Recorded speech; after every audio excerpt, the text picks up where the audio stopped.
instant knock-up for the last breath from KOO. Can KOO play this Twisted Fate at a top competitive level? That's still a question mark, though, Monte Cristo, as he really needs to perform this game. But Prey, first time for the Kog'Maw, and you couldn't have picked a much better comp for it. I think Kog'Maw Braum is one of the strongest lanes in the game right now. Should have an advantage, and this presents a really troubling situation for NaJin. You do not want to be in the Kog Braum lane if you are Vayne Janna, but you need the Fizz to be in the Maokai lane for NaJin. NaJin, we're looking at two diametrically opposed positions. NaJin needs to split push. They need to play pick. But if KOO gets rolling in a 5v5 team comp, they have all of the engage. NaJin has none. They do not have tools to get onto the back line. So NaJin, playing to their strengths, need to win the laning phase. Let's see if they can do it. Let's get into game one.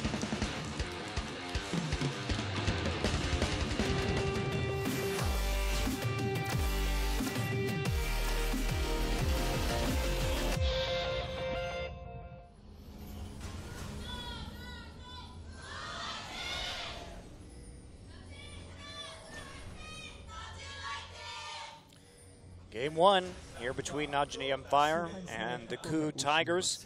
I love games like this, Papa Smithy. I love when we see team compositions that have such different goals. Yeah, they both have distinct win conditions. They're not fighting for the same things, really. As you mentioned, it's split push versus group. It's objective focus versus side wave pushing. And on a rainy day in Seoul, where maybe your spirits are a bit lowered, I'm hoping for KOO and NaJin to really boost it up, as my parents are on the screen. That's right. I was with these parents coming here from Abu Dhabi. Long trip. Via Australia, London, and all other wonderful places. So, yeah, KOO getting some deep wards in early. We'll see if they opt for this lane swap, although NaJin can get kind of cocky with this Vayne pick, thinking that they have that advantage regardless of the preference of matchups. There's a lot to invade for, both matchups and, of course, the saplings being protected that Smeb's put down. You know, you mentioned NaJin really want to get Fizz ahead. I mean, Gragas and KOO in general are going to be aware of just how bad this matchup is. We've seen so much play around this Maokai versus Fizz matchup. Which jungler's been more on point? You have to kind of put the first bet towards NaJin, but he does have less competitive experience this season than Watch, who, hot and cold, that's kind of been his career story.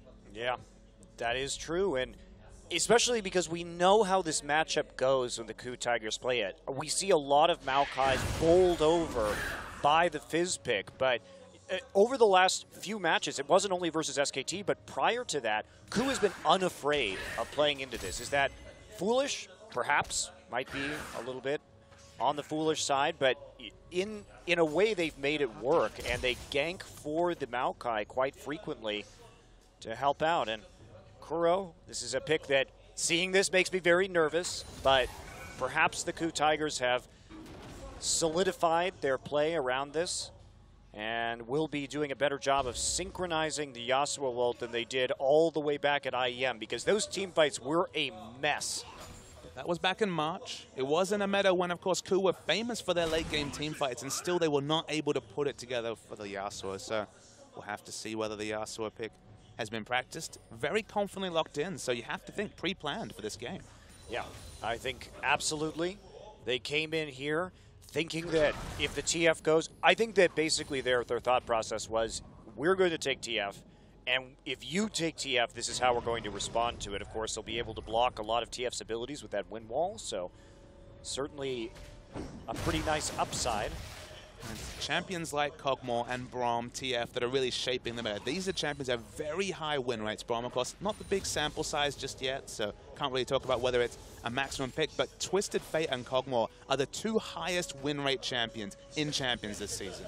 Well, whenever the Assassins get nerfed, Twisted Fate rises. You can't really argue with his buff, and here comes NaJin looking for a gank. Nice tornado from Pure, going to shut that down. And Duke going to Playable Trickster, and Watch coming in, but Watch is quite low. Watch is level 3, NaJin only level 2. There's the knock-up onto Gorilla. Gorilla level 2. Can he get out? Has to use that flash. And they're trying to turn this around, but the Winter's Bite will miss. And now a melee support without flash means that KOO are going to have to play so much more defense in the top lane.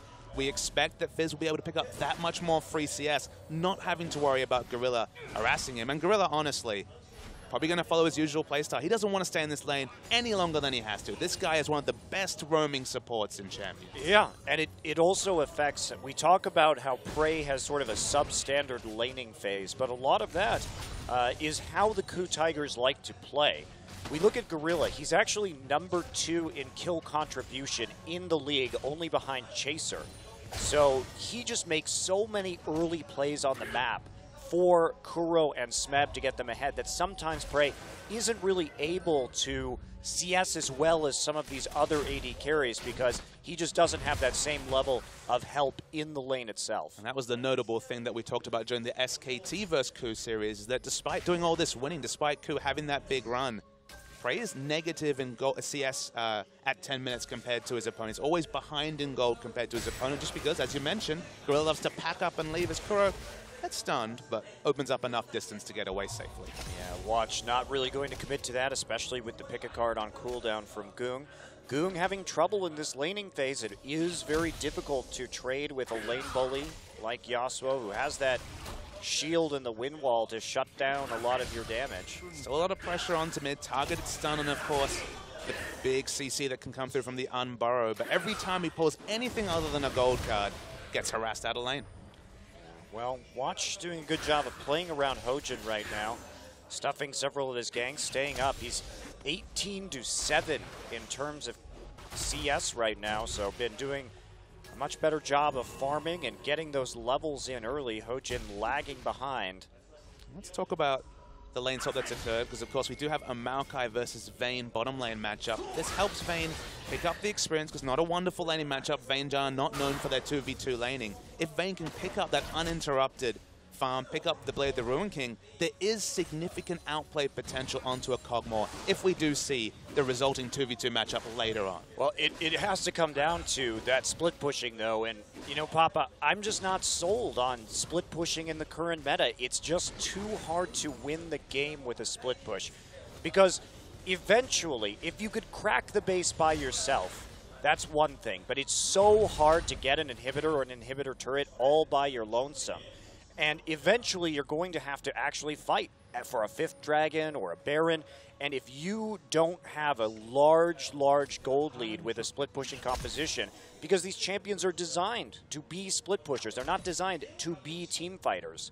And that can create a lot of problems because you're unlikely to ever get that gold lead. And the game state was changed with the introduction of the stacking mechanic around Dragon, which meant that team fights, you had to opt into them more and more. Gone were the days of the CLG you stole from about 20 minutes into the game. One factor to consider, though, is that, of course, on either this patch or the last one, finally the slow was removed from those inhibitor tiles. This patch. So the last one. So suddenly, split pushing, okay, it's still hard. Okay, you're still not guaranteed to break that inhibitor turret, but it's better. So there's still slight hope if you're NaJin.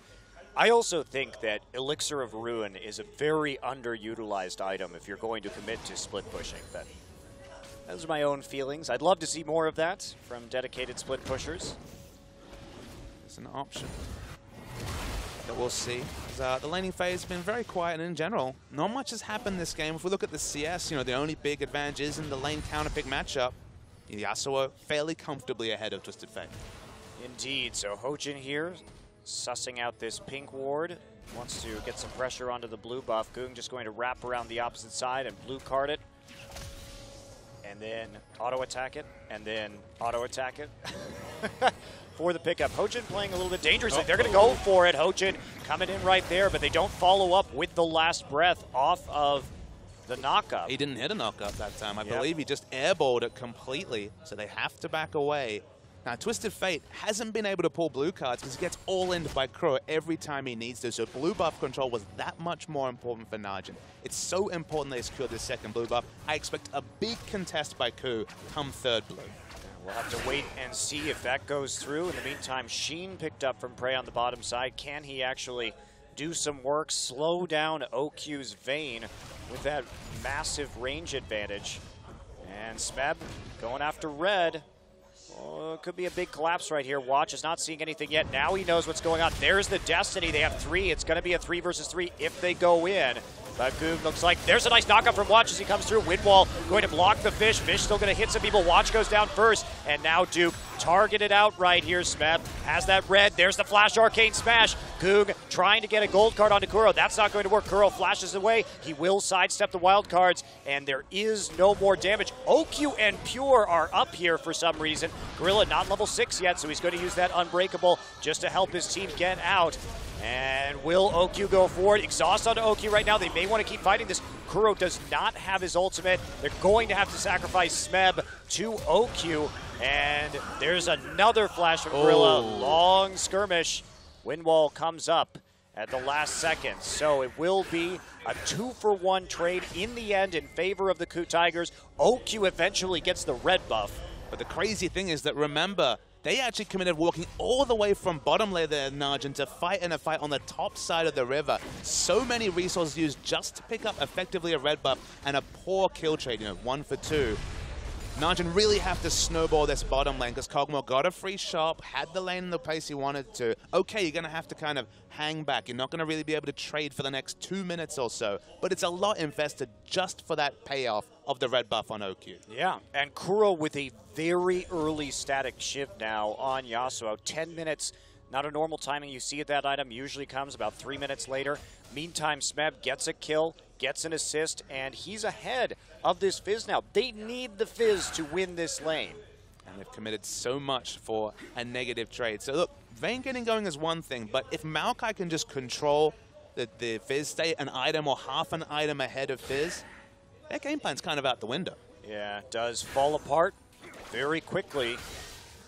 And Kuro is going to be slashing through these minions. Goon still has to play very reserved. Has a Sheen now for some extra damage alongside those Boots of Lucidity. I don't know if I would have actually finished that Sheen or gone for some Home Guard boots at this point in the game. Listen, definitely the regular 1,500 gold investment into the home guards just to stay in lane. Because if you lose your turret as Twisted Fate, you have such a hard time strategically as a team. And look at the turret health. It's chipped down. It's at 30% or less.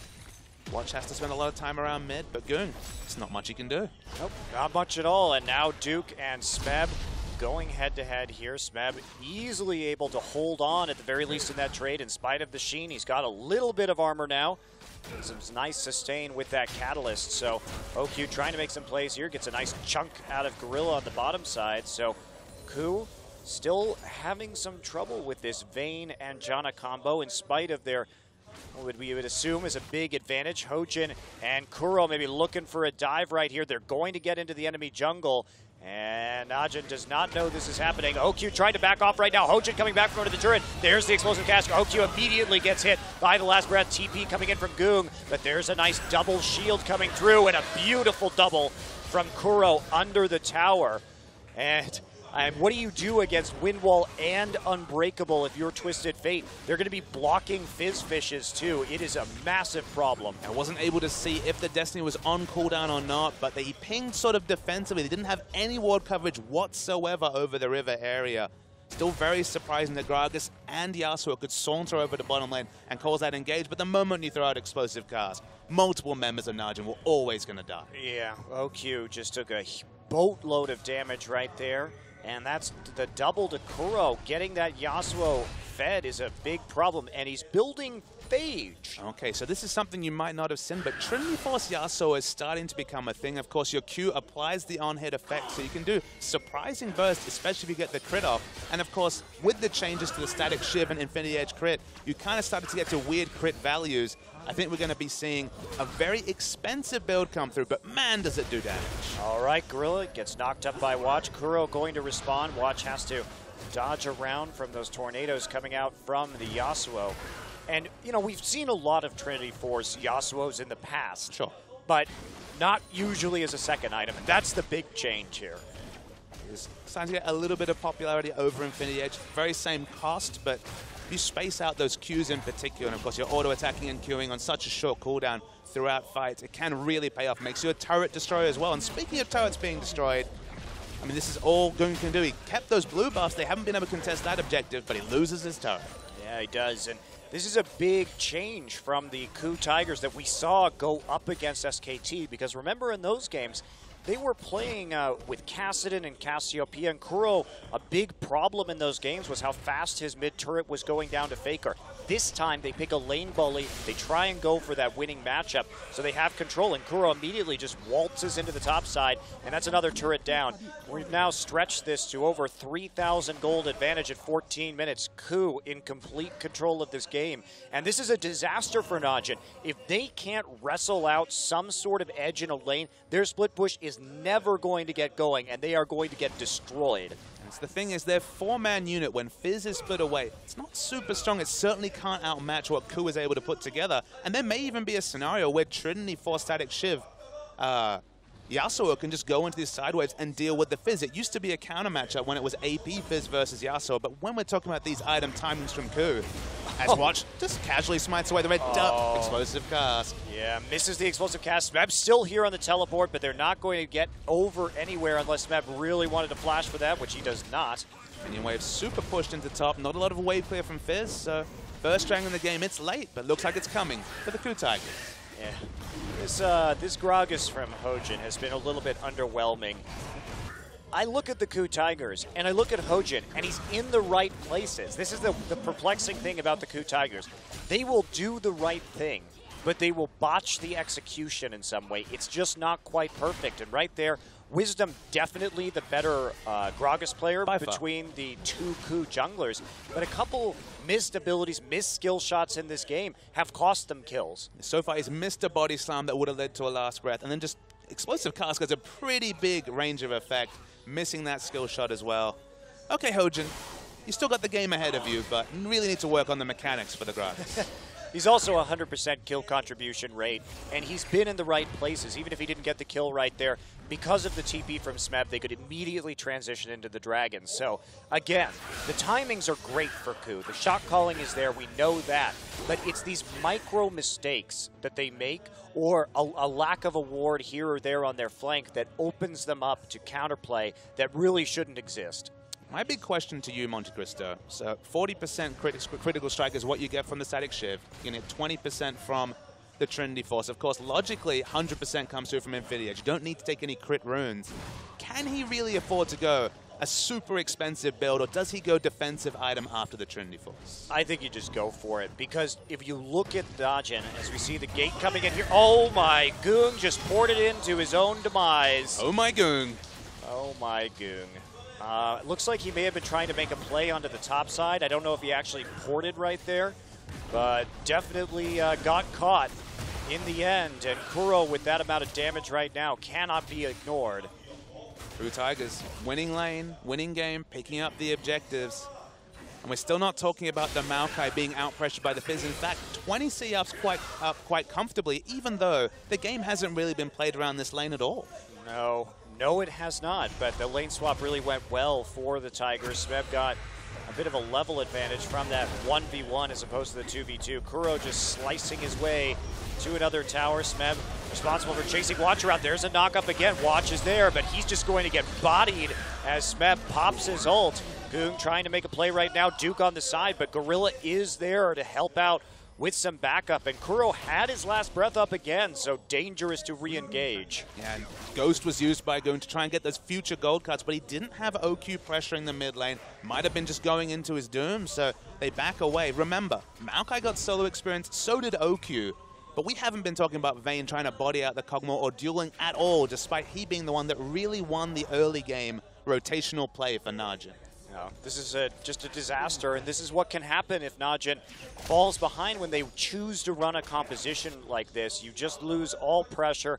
You will get dove because you have no tanks right now. Duke will be building into some tanky items eventually, but he's nowhere close at the moment. And Yasuo saunters around, 420 move speed, 420 blaze. It seems to be the strategy from KOO, and this is a redemption game for him. All right. Really performing as OQ looks to re-engage, but double exhaust. Smeb is here. He's on the backside. There's the Monsoon going down. We will see the gate and the Destiny Watch on the bottom side of the map. Long range, twisted advance. On to Pure. TP's coming through. And Prey in the middle right now. Duke on top of Gorilla and Prey. Prey actually just going to kite this one out. And there's the big knockback. And here comes Yasuo. Flashing forward onto OQ. Will miss his Steel Tempest, but it's enough from NaJin. He gets another double, and that setup KOO, so smart. They know they don't have TP advantage. Smeb just waiting in the fog of war to make a play, and they are able to answer in a 5v5 on the bottom side just by getting there sooner.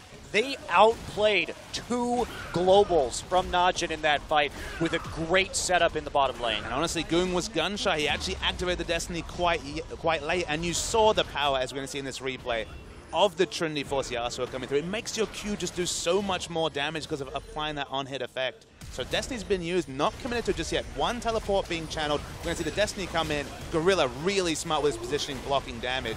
And now it's time for Yasuo. Yeah, very nice Unbreakable right there. And look at the 3-man ult. Everyone just explodes. And each Q is doing over 300 damage. You can't kite him because he has 420 movement speed. And he has, of course, the ability to continue to dash on a very short cooldown. The redemption story from KOO, it's almost completely written. 4-0 and 6, 100% kill participation for the Yasuo. That's right. And the longsword here, the next item. So he's going to Jaws theme. Goodbye, Bray.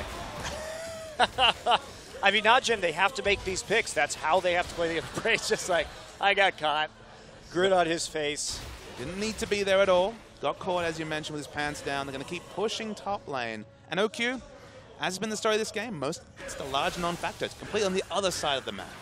Well, they have to keep split pushing right now. If they want to get back into this game whatsoever, they only have a very small chance of making this into a competitive match at this point with this level of gold deficit. And the fact that the KOO Tigers are going to be able to bait this Baron basically forever and force fights until the end of the game. And look, I'm usually the voice of reason. I'm usually the one of the optimistic part of our duo, Monte Cristo, but the item timings for Smeb versus Fizz cannot be denied. Frozen Heart and the Righteous Glory for team fights compared to just a Trinity Force. There's no chopping down this tree. No, there's not. And here we go, 20-minute Baron from the KOO Tigers. Perfect call right now. They want to force this fight. Gorilla going to get into the pit right there. And will NaJin actually commit to this? They sort of have to. Smeb going to recall right now. He's going to have that full HP on a teleport if they decide to go in on this.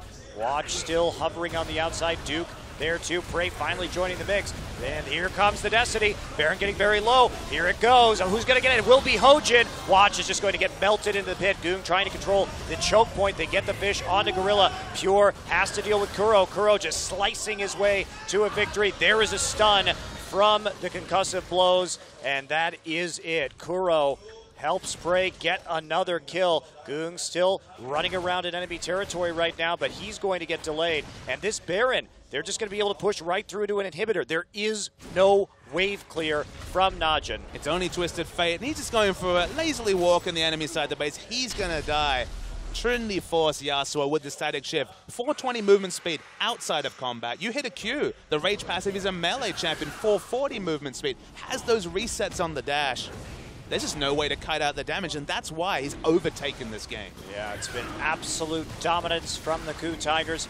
They couldn't take the inhibitor. Spawn timers were too close. Let's take a look at this Baron fight again. So this worrying thing for KOO is they actually gave NaJin a way back into this game. Both the junglers were level 11. It ended up being basically a smite war. It was won by KOO, and then the resulting team fight was only ever going to go one way because that's not what NaJin picked for. They didn't pick for team fights. That's why KOO was like, let's just keep doing this Baron because even if it's smited away, we will win the resulting skirmish. Yeah, I think that's the key right there is they actually didn't care whether or not they got the Baron because they killed nearly everyone on the team. The Baron would not have saved NaJin whatsoever.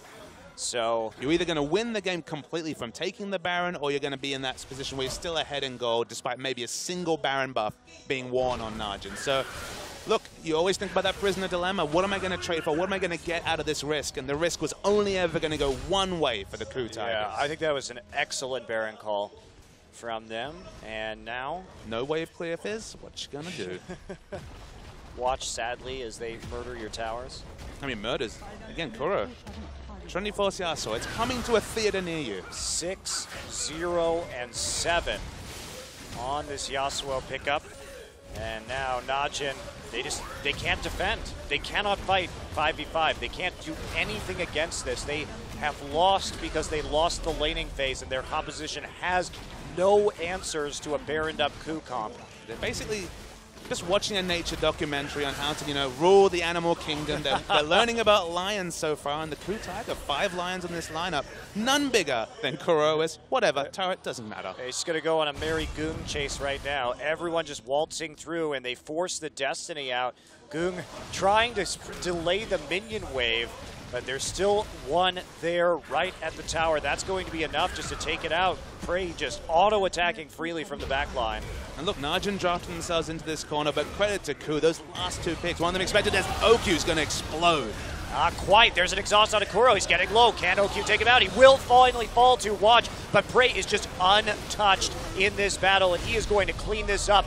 No doubt. Goong trying to get in there. Gorilla still playing for that front line. Can NaJin hold on? They are getting close here, and looks like KOO will back away as NaJin heads back to the fountain. Doesn't really matter. They lost 2 for 1, though. They still have those double inhibitors down, and there's nothing at all right now for NaJin to take in response. They lost 2 inhibitors, as you mentioned. There's no dragons, there's no barons, there's nothing apart from picking up more farm, and you're farming and farming to a state that's always still going to be a superior team fight comp from KOO. So it's narrow glory, unfortunately, for NaJin, but this is all they can do is try and push up these waves and find a way to force this split push that they picked for in the early game. It's too late. I mean, Yep. they can't even split push any longer because they're so weak in comparison to the KOO Tigers with this 11,000 gold lead that even if their champions are supposed to win, it's tilted so far in terms of itemization that nothing's going to be stopping Kuro's Yasuo at this stage of the game, going for a Bloodthirster as his next item. So eschewing some of that crit, of course, but just going, or the big crit with the Infinity Edge, rather, and going for the shield and the sustain instead. I think you have to go offensive if you're KOO, and that sounds like a misnomer, but basically what I'm saying is he has such low base stats. In fact, we see a lot of Yasuo's, GBM include, just throw in a giant spell because his base health is so low that you might be tempted to go for the health, but because he's putting out so much consistent damage, because he can't be kited from the build he's gone with the Trinity Force, the overshield and the sustain will probably do more than throwing in any sort of defensive statistics. Well, also, he just has to get one ult, and it's so easy with how many knockups are on the KOO's composition. One ult is all he needs. He can die after that, no problem. So we're waiting for this is the last inhibitor going down. The engage comes in, and Duke, he's dead. Yes, he is. Agrel pushing forward with the Unbreakable right now. Prey gets that last inhibitor, and now they're going to chain the super minion straight into the turrets. No way for NaJin to break this siege. They are going to lose this game in 26.5 minutes right now as KOO just destroys them on the map and plays this composition extremely well. NaJin's the one with more on the line. Watch is going to fall down. They're just looking for kills to pad their kill stats. None more than KOO. This is definitely retribution for him as pure. About to get parked. Nope, lives. Lives thanks to the Nexus exploding, so that will be